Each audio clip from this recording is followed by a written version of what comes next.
Hey, welcome back. Hoosier Garage. I'm Adam. We've got an 8 3/4 here. Some of you who follow the channel and subscribe to us, make sure you like and subscribe. New here, a few weeks ago, we picked up this 8 3/4 at our new favorite junkyard with all kinds of old stuff in it, and it's loaded with 8 3/4, particularly C-bodies, and that's what this one is. We picked it up for a nice fee, $150 from drum to drum. It's very smooth. This is not the chunk that came with it. We got a 742 case. It's over here. Very smooth operating, not sloppy or anything. So the car probably had low mileage on it. And our plan was to take this rear and narrow it down. I've never narrowed a rear housing before, but guess what? We're willing to learn. We want to do it right, and we're going to do it with our methods here at home that we can come up with. So what we have here with it is a kit. Okay, some of it's separate. For instance, these donuts right here, this is all part of an axle housing alignment kit, narrowing kit, however you want to call it. It's one or the other. All these donuts, as well as this little, you get two of these little lock rings. They got an Allen allow you to hold it all together so it doesn't walk off on you. Comes in a kit, and it's from Lead Mine Products. leadmineproducts.com. They're on eBay. That's where I got these. And this kit is to do 8 3/4 and Dana for Mopar rear axles. The smaller one here is for the 8 3/4. Flips right in on the ends. And if I'm not mistaken, I'm not real versed on Danas. I think Danas that are built for cars have these exact same housing ends on them. Now if it's from a truck or anything, it's got a much larger housing, and I believe that's what this one is for. Okay.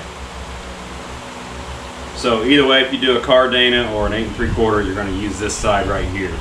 It's got the measurements on it, the diameter, all that kind of thing. It also comes with the donuts, as I call them, to go into the carrier.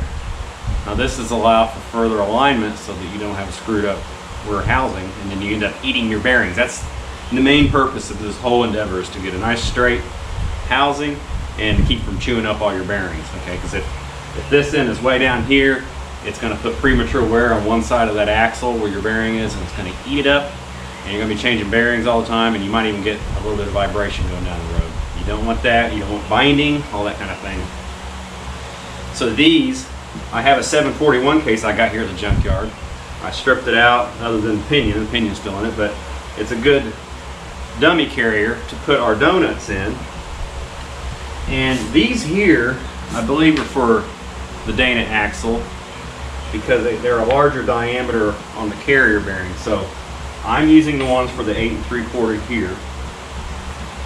And I'm going to show you what else we got here and how this all fits together, as this is part one for our axle narrowing series.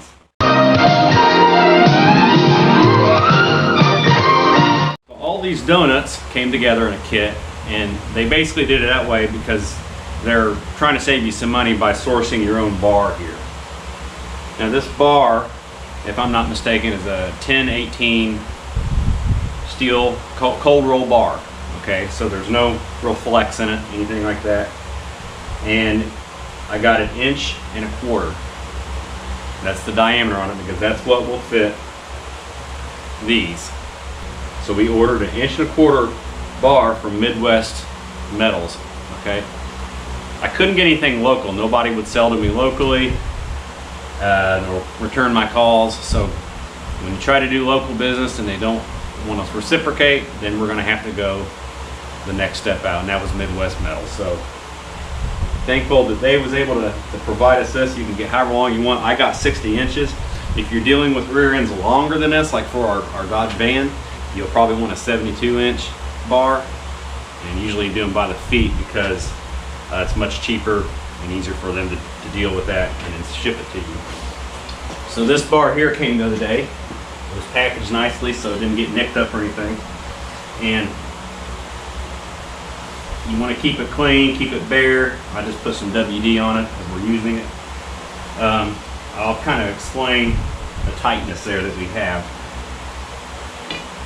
on that, and that's due to the lock ring. When you drive that Allen in, it's going to dig into this bar, and the tolerance is just tight enough to where if you go slipping the other ones off, that little dig as it pushes it out might cause a little bit of a reaction there. So no big deal there.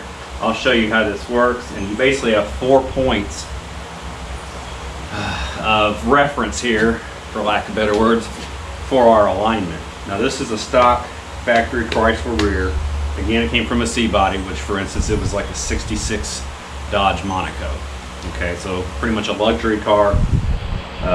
It's about 59 inches long, flange to flange roughly.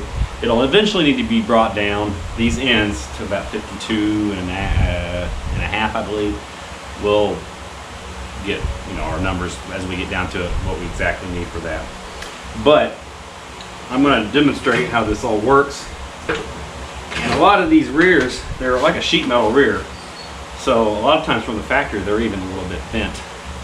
So I'll show you how this one lines up.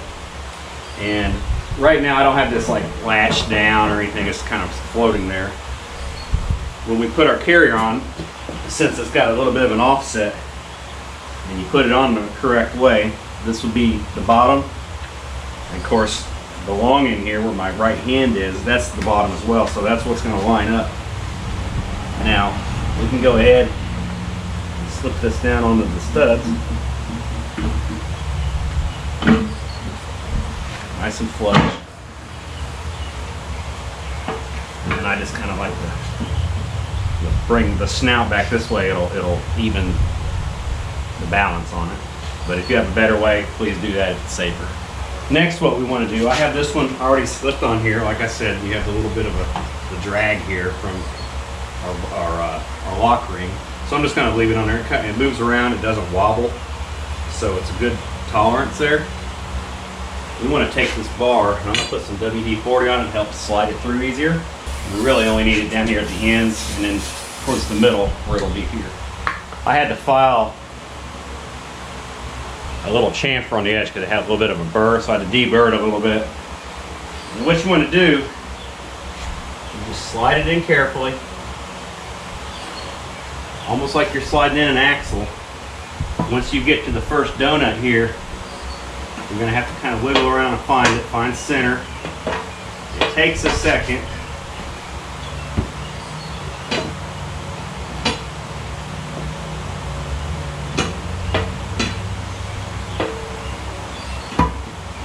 Right there, first one. And you can bring this one into this point and fit on the housing. That'll help align the bar to fit through the next donut, okay? So your number 3 point. Wiggle it through, and there it goes all the way through. I'm going to put it up, and since this is a 60-inch bar, I'm going to leave about a ½ inch sticking out. And then down here, we're going to take our other donut. Remember the small end here, and this is also with the studs removed for the backing plates. It makes it much simpler, much easier. We're going to wiggle that on there, like so, and then it fits into the housing flush. Both ends are flush now. We're going to take our lock ring with the Allen screw on it, and we can put on here, put it up against it flush, and just tighten it to where it stops. Same thing here.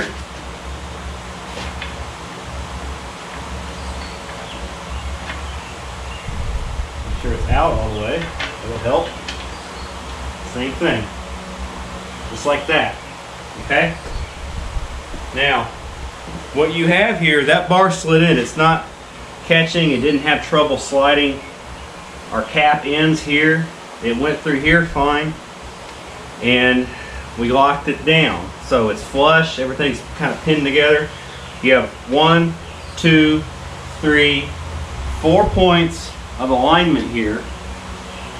And ideally, you can turn these, you might have to back off on the lock screws here, which I will do that and show you what I have in mind, what you need to do. I'm just going to back it off for a second and actually just take that out. And you should be able to take something like some vice grips, and just keep from marring that surface up too much. Put it on here. And see, I am turning the bar right now. Turn it 1 full revolution. The same speed, the same leverage. And this is very, very smooth. If I was turning this and it kind of caught right here real tight, and then it kind of took off and loosened, and then I came back around again, it tightened again, that would tell you there would be a little bit of out of alignment there. The bar was getting bound up on one of these donuts that was inside of here. This one does not do it at all. So what it tells us, we have a very straight rear end here. So it's good for an alignment purpose, just to see where you're standing.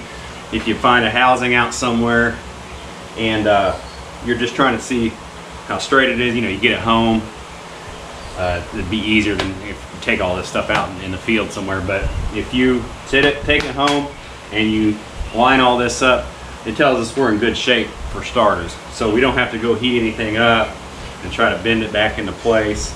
The best method I've seen on this, they took and you can find on YouTube, a guy had this mounted on one side of his lathe,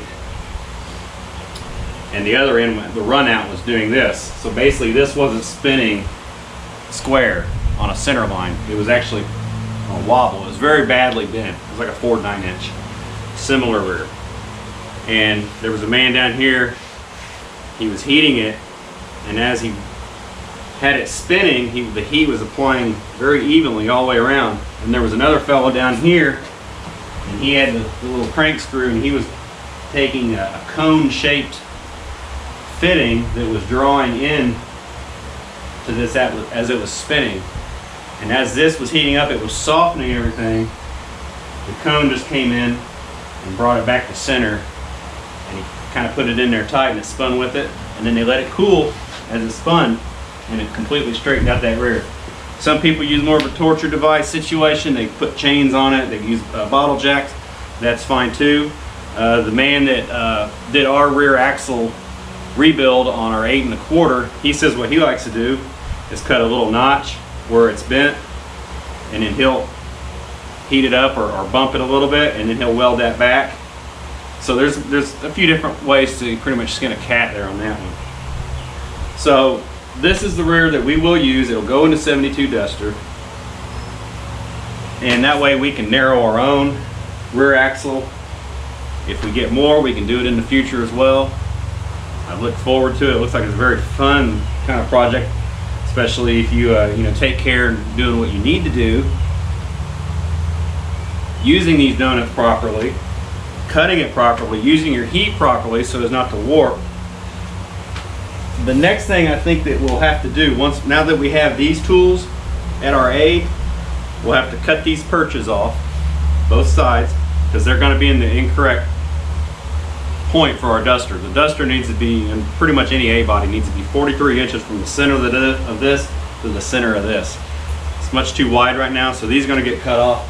I actually have brand new ones we got at the Indy swap meet, and you will weld them on, and they must go on with that'll take care of your pinion angle so you don't get the vibration or any binding of your drive shaft or drive line.